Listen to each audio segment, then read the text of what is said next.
আজকের বড় ৫টা খবর নিয়ে আপনাদের কাছে আমি আবার উপস্থিত হয়েছি বন্ধু। খবরগুলো স্কিপ না করে পুরোটা দেখুন দয়া করে। খবর ১। আজকের বড় স্পোর্টস আপডেট। আইপিএল এ আজ মুখোমুখি লখনৌ সুপার জায়ান্টস বনাম দিল্লি ক্যাপিটালস এর মধ্যে ম্যাচ হবে। ম্যাচ শুরু হবে আজ সন্ধ্যা ৭টা ৩০ মিনিটে। দুদলই পয়েন্ট টেবিলে এগিয়ে যেতে মরিয়া, কিন্তু দিল্লি ক্যাপিটালস চাইছে আজকের এই ম্যাচটা নিজেরা জিতে ঘুরে দাঁড়াতে। ওদিকে ফুটবলের দিক থেকেও আসছে বড় খবর। ইউরোপিয়ান লিগে বড় বড় ক্লাবগুলো ফর্মে আছে। ফ্যানদের মধ্যেও বেশ ভালো উত্তেজনা রয়েছে। খবর ২। দক্ষিণ ভারতের খবর। অন্ধ্রপ্রদেশে ও তেলেঙ্গানায় তীব্র গরমে সাধারণ মানুষ নাজেহাল। তাপমাত্রা প্রায় ৪০ ডিগ্রি সেলসিয়াস ছাড়িয়েছে।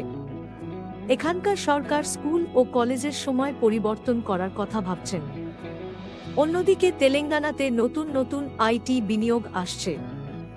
বিশেষ করে হায়দ্রাবাদে বড় বড় কোম্পানিগুলোর বেশ আগ্রহ বাড়ছে। খবর ৩। পশ্চিমবঙ্গের রাজনৈতিক দলগুলোর মধ্যে বেশ উত্তেজনা বাড়ছে। তাই বিভিন্ন জেলাতে নিরাপত্তা বেশ জোরদার করা হয়েছে। আবার অন্যদিকে মহারাষ্ট্রতে বৃষ্টির সম্ভাবনা নিয়ে এক সতর্কতা জারি করা হয়েছে। চাষিদের জন্য ও এক গুরুত্বপূর্ণ নির্দেশ দেওয়া হয়েছে। খবর ৪।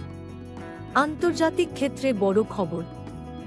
ইউনাইটেড স্টেটস এবং চায়নার মধ্যে আবার নতুন করে বাণিজ্য নিয়ে এক আলোচনা শুরু হয়েছে। বিশেষজ্ঞরা কেউ কেউ মনে করছেন এই আলোচনা খুবই গুরুত্বপূর্ণ হবে। খবর ৫। রাজধানী দিল্লিতে আবার বায়ু দূষণ বেড়েছে। রাজ্য সরকার এক নতুন নিয়ম আনার কথা ভাবছেন, যাতে করে গাড়ির সংখ্যা কমানো যায় কিনা ভেবে দেখছেন। এছাড়াও মেট্রো পরিষেবায় এক নতুন নিয়ম আসতে পারে। এই ছিল আজকের বড় ৫টা খবর। বন্ধুরা, খবরগুলো আপনাদের কেমন লাগলো কমেন্ট করে জানান এবং